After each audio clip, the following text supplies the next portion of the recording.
चंदन तपड़िया साहब भी जुड़ चुके हैं जो क्रिप्टोज में निवेश करते हैं। चंदन जी, स्वागत है आपका। हर्षिता जी, मैं आपसे बहुत ही सरल भाषा में 2-3 सवाल पूछता हूं और लक्ष्मण जी, आपको अगर कुछ लगे ऐड करना तो आप प्लीज उसमें जुड़िएगा। ये जो करेंसीज की बात हो रही है क्रिप्टो लेवल पर, हर्षिता जी आपको क्या लगता है ये रूपरेखा जो लक्ष्मण जी ने फिलहाल हमारे सामने प्रस्तुत की है कि जो बड़ी करेंसीज हैं जैसे कि बिटकॉइन और इथेरियम, क्या इन पे भी बैन लगेगा? अब जैसे लक्ष्मण कह रहे हैं तो डर यही है, पर इसमें आपको एक चीज समझनी है शैल, और मैं उसी बात को क्लैरिफाई करने की कोशिश कर रही थी जब लक्ष्मण से बातचीत कर रहे थे कि कुछ होते हैं ये एथेरियम बिटकॉइन जैसी जो क्रिप्टो टोकन्स हैं वो लार्जली पब्लिक ब्लॉकचेन नेटवर्क पर बने हैं। अब इसका मतलब ये है कि ये ट्रांजैक्शंस इन नेटवर्क पर ट्रेसेबल हैं, कुछ हद तक जो ट्रांजैक्शन में इन्वॉल्व्ड है उनको एनोनिमिटी देते हैं।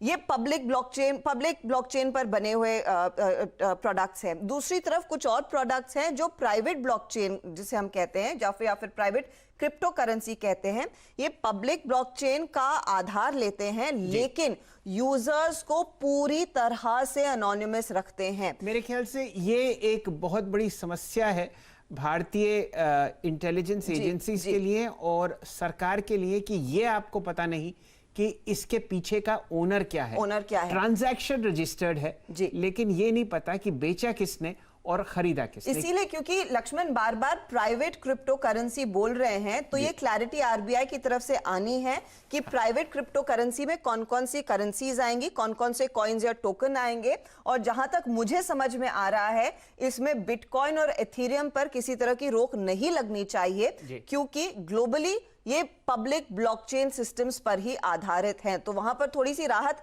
मिलेगी जरूर, लेकिन of course RBI final decision लेगा। चलिए, तो अभी इसको जरा स्पेक्युलेट नहीं करते और दो दिग्गजों को जोड़ते हैं। अच्छा, चलिए, लक्ष्मण जी के पास भी कुछ अपडेट है। लक्ष्मण जी बताइए क्या ब्रेकिंग न्यूज है? देखिए, इसमें जो है जो एग्जाम्पशन दिए गए हैं जिसको लेकर हर्षदा थोड़े से ज़्यादा जागरूक हैं कि इसको आपको क्लैरिफाई करना चाहिए, तो बता दूं कि इसमें साफ तौर से लिखा गया है nothing contained in this act shall apply to the use of distributed ledger technology और any other technology underlying any crypto currency for any lawful activity.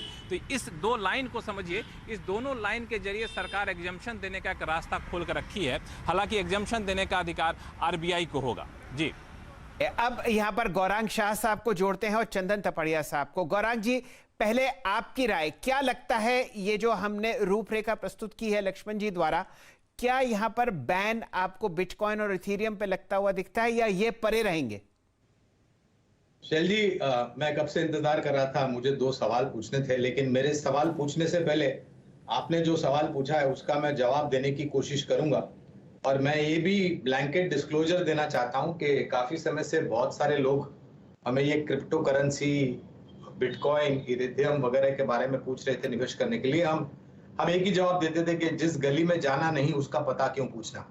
और मेरे जो सवाल हैं, अगर मंच पर उपस्थित महानुभावों में से कोई भी मुझे उसका जवाब दे तो मैं उनका आभारी रहूंगा। मेरे जो सवाल है वो है कि ये बिटकॉइन के पीछे रेगुलेटर कौन है, यानी कि इसके माता पिता कौन है।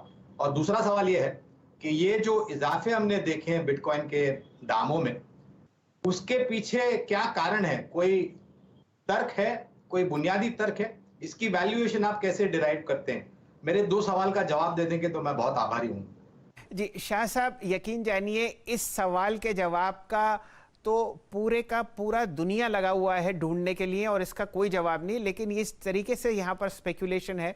हर्षिता जी ने डॉक्यूमेंट्री आपको एविडेंस दी कि 1.5 से 2 करोड़ भारतीय आपको क्रिप्टो में स्पेक्यूलेट और निवेश करते हुए दिखते हैं। अब चंदन जी को जोड़ते हैं। चंदन जी, आपकी 2 बातें। बिल्कुल, देखो, पहली बात तो यह है कि आज गवर्नमेंट के डिसीजन के दौरान वजीरेक्स जो ऐप है जहाँ पे मेनली इंडियन क्रिप्टो का ट्रेड करते हैं, उस ऐप में क्रैश देखने को मिला है। इवन उस ऐप को हम काफी बार देख रहे थे कि ऐप में कुछ एक्टिविटी नहीं हो रही थी और लगभग 1.5 मिलियन इंडियंस है वो क्रिप्टो में ट्रेड कर रहे हैं।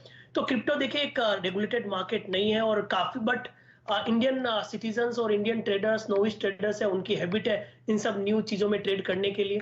तो क्रिप्टो अब जिस हिसाब से गवर्नमेंट की डेफिनेशन आई है उस हिसाब से और जैसे कि गौरांग जी भी बात बता रहे थे कि इनके पीछे फंडामेंटली आधारभूत तथ्य क्या है, तो वो आधारभूत तो तथ्य नहीं है, बट ये एक पूरा स्पेकुलेशंस का मूवमेंट है। लोग इसमें खरीदते हैं, बेचते हैं, किसी को फन के हिसाब से खरीदते हैं। तो मेरी यही सलाह रहेगी जिनके पास क्रिप्टो है अपना पोजीशन रिड्यूस करें, कहीं ना कहीं इंडियन इक्विटी मार्केट की तरफ आइए। और आप देखोगे आज इस अनाउंसमेंट के बाद काफी सारे क्रिप्टो में एक क्रेश और डिक्लाइन देखने को मिला है। और मौका काफी जो देख के दोस्त चौका मेरे- मार रहे हैं। आपने बहुत ही सही तरीके से कह दिया कि क्रिप्टो को छोड़िए, इंडियन इक्विटी में पैसा लगाइए। एक तो मैं क्लैरिफाई करना चाहूंगी, ये डिसीजन फाइनल नहीं है चंदन, ये प्रस्ताव है, यहाँ पर कुछ और विचार विमर्श होने वाला है। गौरांग, आपने कहा कि क्या फंडामेंटल आधार देखने को मिला है, तो क्रिप्टो के ग्लोबली यूज केसेस कई जगह पर बड़े हैं, इसीलिए हमने देखा उनकी डिमांड बढ़ी। लार्जली जो प्राइस एक्शन देखने को मिला है वो डिमांड सप्लाई के आधार पर ही है। हाँ, हमारे लिए बहुत नया है और शायद इसको और एक्सप्लोर करने की जरूरत है। रेगुलेशन की बात आपको याद होगा पार्लियामेंट्री पैनल ने भी उठाई थी। उन्होंने साफ कहा था कि इस पर रोक नहीं लगनी है, इसको रेगुलेट किया जाएगा और रेगुलेशन के लिए ही शायद जैसे लक्ष्मण कह रहे हैं वो नियम सामने निकल कर आए हैं। दूसरी बात, इसके लिए भारत में रेगुलेटर आएगा, लेकिन इस बात पर विवाद है कि यह सेबी के अंतर्गत आएगा या फिर कोई और अलग से रेगुलेटर होगा जो आरबीआई को रिपोर्ट करेगा। डिस्ट्रीब्यूशन लेजर टेक्नोलॉजी, जो लक्ष्मण ने कहा, डिस्ट्रीब्यूशन लेजर टेक्नोलॉजी पर कोई भी अगर एसेट या फिर क्रिप्टो आधारित है वहां पर छूट मिलेगी। ये मैं क्लैरिफाई करना चाहूंगी। डीएलटी को ब्लॉकचेन टेक्नोलॉजी कहते हैं दूसरे शब्दों में, और ब्लॉकचेन टेक्नोलॉजी को सबसे पहले बिटकॉइन ने ही इंट्रोड्यूस किया था। तो उस लिहाज से अब ये थोड़े थोड़े क्लूज जिगसॉ पजल में बैठ रहे हैं। शायद बिटकॉइन एंड मैं होप कर रही हूँ इथेरियम को राहत मिलेगी। जो चिंता करने वाली बात है, अगर आपने शिबू कॉइन, डोज कॉइन जैसे प्रोडक्ट्स ले रखे हैं तो वहां पर हाँ गड़बड़ हो सकती है। चलिए लक्ष्मण जी, हमेशा की तरह आखिरी शब्द आपके होंगे।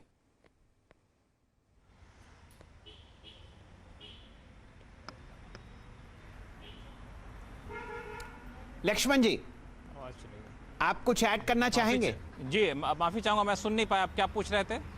मैं जी दरअसल हाँ,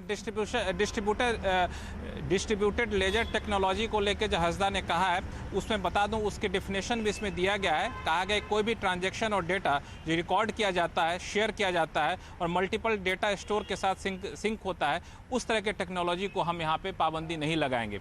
और मुझे लगता है हसदा ने को बहुत ही महत्वपूर्ण बात की जिसका ध्यान रखना चाहिए, ये बिल है और चूंकि काफ़ी लोग इसमें निवेश किए हुए हैं तो ज़रूरी नहीं कि हूबहू यही बिल पारित हो जाए। ये बिल संसद में पेश होगा, अगर हुआ तो ये स्टैंडिंग कमेटी के पास जाएगा, पार्लियामेंट्री कमेटी के पास जाएगा, वहां से फिर सुझाव आएंगे, फिर जाकर इसको सरकार हो सकता है आगे अमल में लाए। तो अभी थोड़ा सा लंबा सफर तय करना है, इसमें थोड़े बहुत बदलाव भी हो सकते हैं, डिस्क्लेमर दे दूं मैं।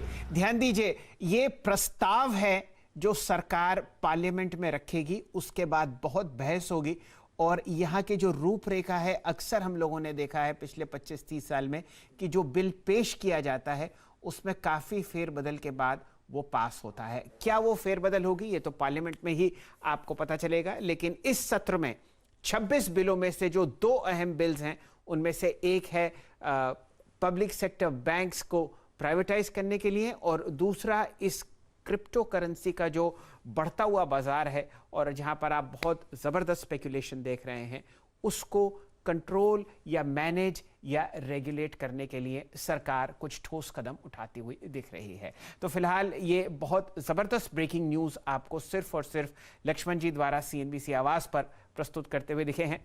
ये बात पक्की है कि शाह साहब और चंदन तपड़िया साहब ने बहुत अहम प्रश्न उठाए हैं कि इनके पीछे क्या फंडामेंटल बातें हैं, लेकिन चलन पूरी दुनिया में है और भारतीय अर्थव्यवस्था और भारतीय बाजार क्रिप्टो से परे नहीं रह सकते। अगर वो मैनेज, कंट्रोल और रेगुलेट हो जाए तो वो बहुत बढ़िया, और आरबीआई से बेहतर कौन जो इसको रेगुलेट कर सकता है। चलिए चर्चा को वापस बाजार की तरफ जोड़ते हैं। बहुत बढ़िया तरीके से आपने जो क्रिप्टो में फेरबदल होता हुआ दिख रहा है सरकार की तरफ से लक्ष्मण जी के मुख द्वारा इन बातों को चर्चा करते हुए देखा। निफ्टी 17 अंक नीचे 17,485। मात्र 60 सेकंड में हम लोग फिर हाजिर होते हैं और ब्रेक के उस तरफ होंगे यतिन जी अपने डीलिंग रूम चेक के साथ।